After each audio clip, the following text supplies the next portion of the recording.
नजर डालते हैं दिलचस्प और मालूमाती खबरों पर। आपको बताएं, बालों के मुख्तलिफ हेयर स्टाइल के ट्रेंड सोशल मीडिया पर वायरल रहते हैं, लेकिन एक खातून ने बालों का अनोखा स्टाइल बनाकर सार्फिन को हैरतजदा कर दिया।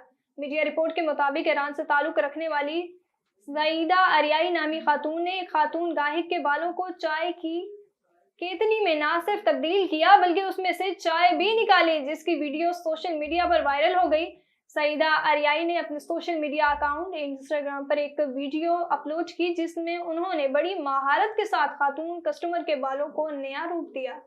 तेजी से उम्र रसीदा होने वाले चीनी समाज में शादियों की तादाद में मुसलसल गिरावट को रोकने और शरह पैदाइश में इजाफा करने की हुकूमती पॉलिसियों को कामयाबी नहीं मिल रही, लेकिन मुल्क में पालतू जानवरों की शादियों का रुझान अरूज पर है। चीन में पालतू जानवरों की मकबूलियत और उन्हें सजाने और संवार कर रखने और फिर उनकी शादियां कराने में लोगों की दिलचस्पी दिन ब दिन बढ़ती जा रही है।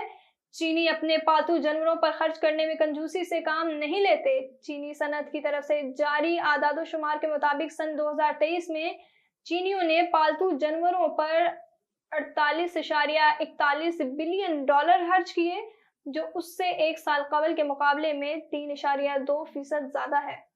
और आपको बताएं, भारतीय रियासत उत्तर प्रदेश में चोरी के केस में भैंस ने खुद ही भारतीय पुलिस और पंचायत की मुश्किल आसान कर दी। भारतीय मीडिया के मुताबिक एक भैंस के मालिक के घर से लापता होने के बाद मामला पुलिस और पंचायत के सामने पहुंचा तो दोनों ही उसे हल करने में नाकाम रहे।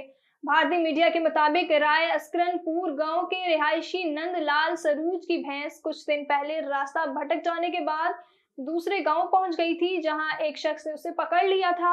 भैंस के मालिक ने 3 दिन की तलाश के बाद अपनी भैंस को ढूंढ लिया, ताहम गांव के शख्स ने उसे वापस करने से इनकार कर दिया, जिसके बाद मालिक ने पुलिस से राब्ता किया। भारतीय मीडिया के मुताबिक भैंस के मालिक होने का दावा करने वाले दोनों अफराद को पुलिस स्टेशन बुलाया गया। वहां कई घंटे जारी रहने वाली पंचायत में भी मामला हल ना हो सका।